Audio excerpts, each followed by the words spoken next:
everyone, it's Carrie Marie again, and I've had some really great comments on my last YouTube video about the Ascension process and the summer solstice full moon portal that is tomorrow, June 20th through the 21st. I'm getting really excited because people are responding and watching and asking questions, so I know that they're definitely feeling the urge somewhere inside of them.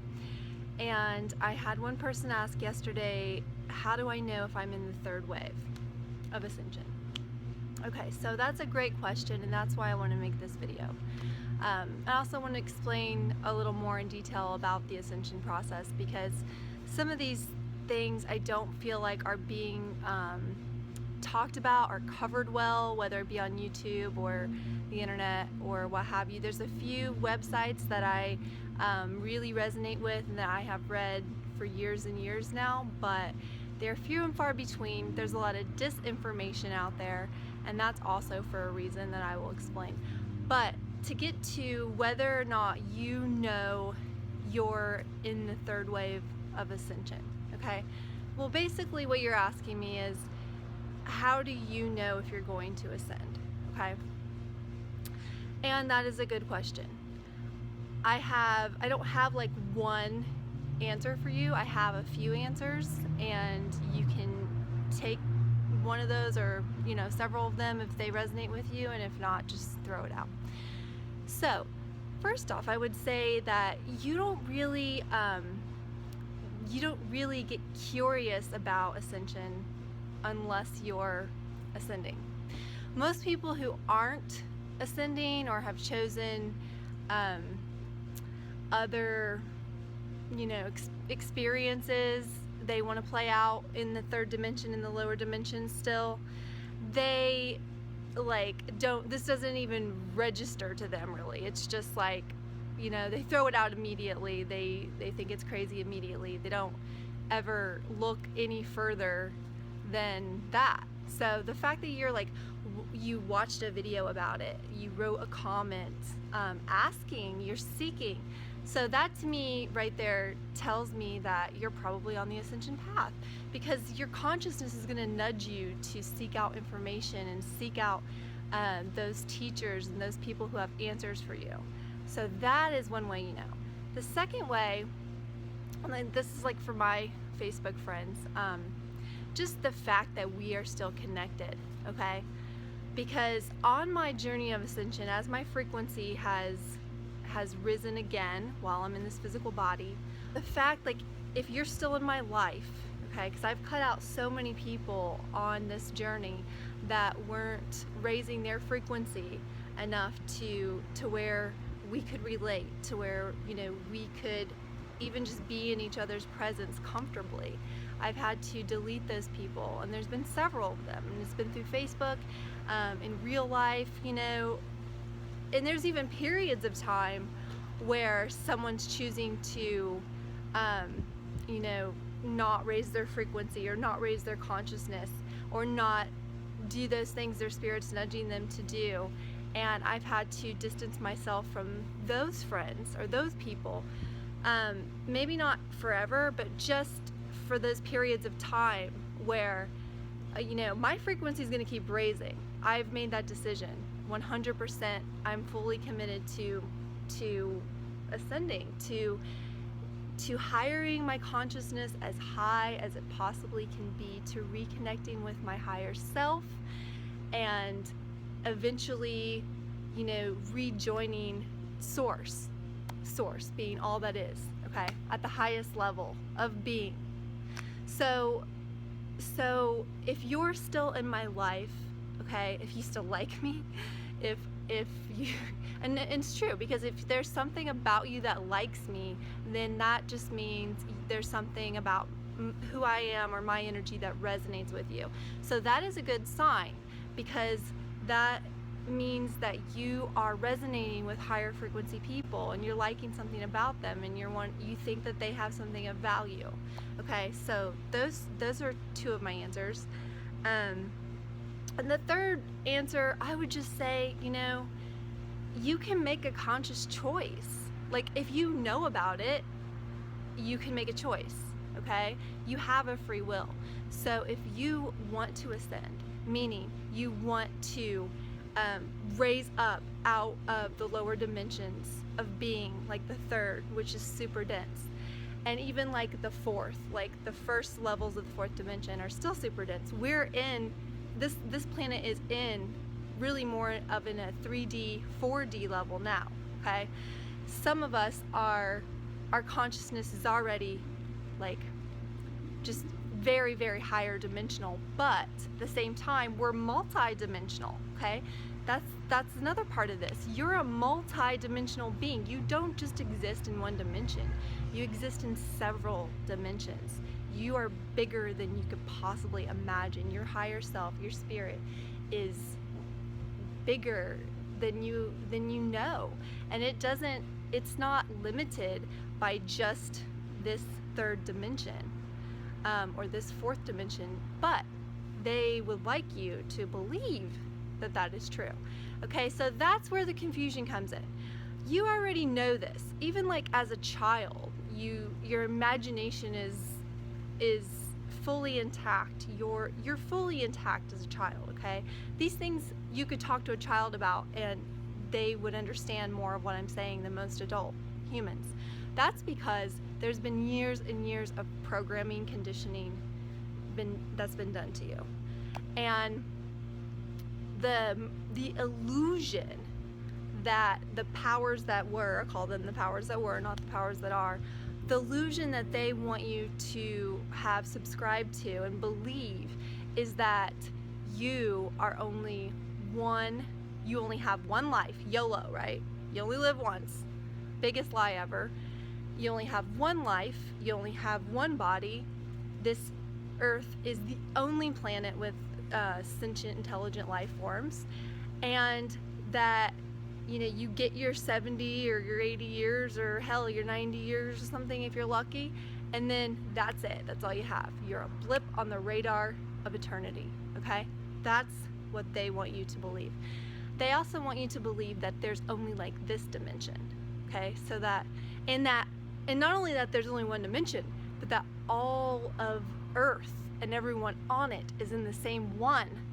That is so far from the truth.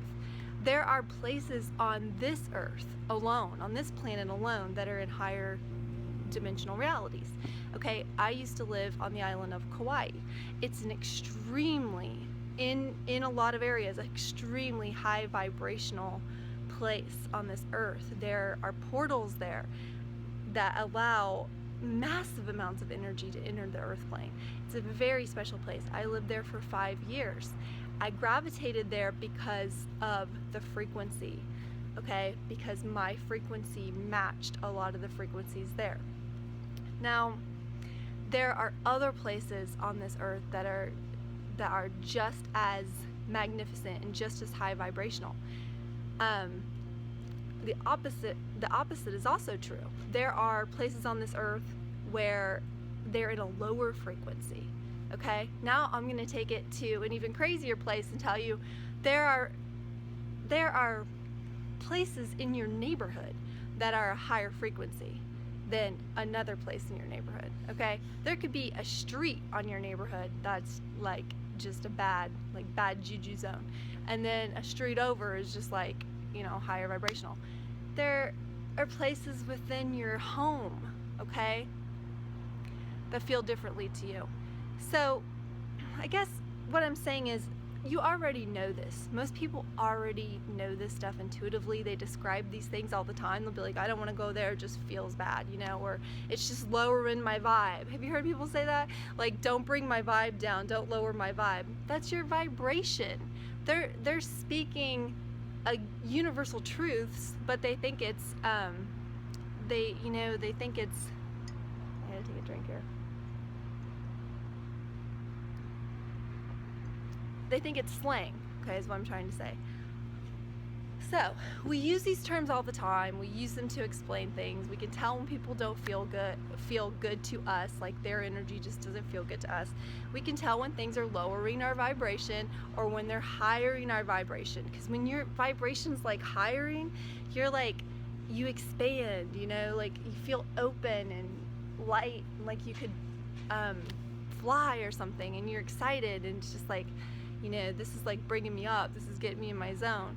So that is when your vibration is being higher, okay, and being lifted. It's a feeling of being lifted and expanding, because the universe is about expansion. It's eternally expanding, and it wants to expand this planet as well. Why should Earth be any different? The entire universe is evolving. Earth is just a part of that. It's been a school. It's been an experiment. It's a third dimensional experiment in contrast, okay? In light and dark, and how we can play with those things, and we can go to the dark side, and we can make this mistake, and we can see how that affects us, how it makes us feel. It's about feelings. That is why we are here. That is why we're in these bodies. Why we went from formless to form is for experience, to know ourselves better, okay? Because we are, individual sparks of consciousness in individual bodies, but we're all part of the whole, okay? It's just like a grain of sand, okay? It's a grain, a tiny little grain. There's individual ones, but they're all sand, right? And together they form a beach, a whole beach. But you don't say, you don't say like, go, hey, let's go to that piece of sand and lay out, you know? You say like, let's go to Honolulu Beach or the Bay, or, you know, I'm just using beaches that I'm familiar with. But you have to understand, we are those grains of sand. We're all made of the same thing, okay? We're all equal in the fact that we are part of the same beach, which is source, which is all that is. I don't call it God. I don't, because again, that's a man-made kind of concept, and it's really like limiting.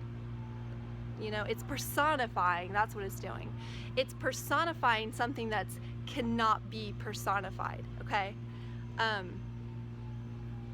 Source, all that is, the totality of all of this, of all creation, is not one person.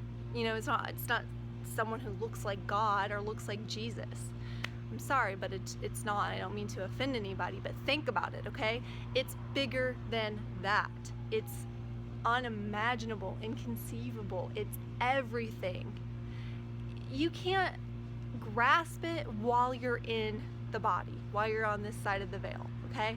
But when you transition out of the body, then your omniscience, which is all-knowing, comes back to you, okay? So in those in between periods where you're back out of the body and you're back in a higher consciousness state, then you understand more of how it all works, and it makes sense to you, okay? But for the purposes of the fact that we're in this body right now, for the present time, just know that all that is source is inconceivable, okay? It's just everything. So it's you, it's me, it's my dog, it's these trees, it's the sky, you know? So we are individual parts of that, just like the sand. We're all equal, but some of us have gained more experience, okay? Some of us have graduated to different levels. We've risen our frequency before. We've made it like, you know, it's just like graduating from elementary school or middle school or high school. You know, someone who's in college isn't better than you, like fundamentally better than you just because you're like a freshman in high school, right? They're just more experienced than you. And if any guru, any spiritual guru ever like comes out and says like, you know, basically like worship me, I'm this or whatever, or has like a following, like you got to watch that shit, because if a person who calls themselves, I don't know what I'm doing today. If a person who actually is a self-proclaimed spiritual guru and has a following be very cautious, I think, personally, because a true, like, ascended being, you know, a person who is self-realized is one that actually promotes that in everyone else, okay? It's like you see their higher self, you see their ultimate potential, because you've become what a lot of people are trying to attain, okay, what their spirit is trying to attain. And so you, like, you want to assist those people to get to where you are. It's not about like, hey, come look at me and, you know, maybe you can touch me, or like something like that. It's just like, it benefits everyone for other people to raise their consciousness, because then it comes down to the collective consciousness that we all share, and we can change that collective reality just by changing our frequency, or like our mass frequency. So everyone has their individual frequency and where they're at, you know. My home here, it resides in like higher frequencies, like all the time. This is my portal.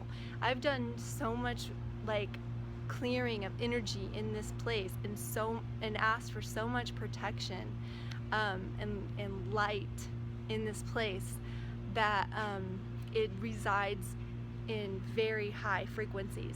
But like when I go to the grocery store or something, now I'm in a mixture of frequencies, okay? There's some lower consciousness people, some higher consciousness people. It can get uncomfortable because, you know, really high frequencies don't do well with lower frequencies. It's like oil and water. It's just hard for them to occupy the same space. They're not operating at the same rate. They're different frequencies, right? It's like your radio in your car. You only have one radio, okay? But you have tons of channels, and those channels are on different frequencies, okay? That's how you can tune into a whole separate channel. Now, if you had two channels playing at once, which I'm sure you've had a similar experience, you know, like if you're playing something and the car next to you is playing something, those two frequencies and those two channels just don't really like make a harmonious sound, right? So it's the same thing when you get two people of just very different frequencies. It just doesn't really harmonize well, and that's why I spend a lot of time by myself, and that's why I say no to a lot of invitations. And even at the risk of seeming rude at times, it's not that, okay? And it's not that I think that I'm better and like I don't want to hang out with you people or something like that. It's that I'm at a stage where I want to be comfortable as much as I possibly can, okay? I have made the decision that I deserve everything, and I deserve to be comfortable and to feel like I am at home and at peace every single second of eternity. That's how I feel, okay? So why, if I know that I'm going to be in a situation where I'm going to feel uncomfortable, why would I be excited about that, okay? And don't get me wrong, this is after spending years of having to be in those situations for a purpose, for teaching, guiding, being an example, or a lesson that I had to learn that someone else had to teach me, okay? So I've earned my stripes, so to speak, and my spirit feels now like I don't have to go into those places. It's not gonna, I've reached a point where I'm not gonna make myself highly uncomfortable if I don't have to, okay? So yeah, and YouTube is amazing, because now this has allowed me at this point in my evolution to get information and share energy with you guys through my video on my phone. And so I can be in my portal, you know, places I'm comfortable with, and I can be myself and not feel like I have to compromise the vibration. So that's all I'm gonna say for now, because this is like the longest video I've ever made, but I might edit some of it. And my next video is going to be explaining more of the Ascension process, the Earth game, the Earth experiment that we're all a part of, and why. Like, why are we even doing it? You know, why is it necessary, and what does it entail? So I'll try to get that one out. I'll try tomorrow, because that is the summer solstice, and wouldn't that be cool? But if I can't, it's going to be coming soon. So thank you guys, and aloha. I will see you next time. Well, you'll see me next time.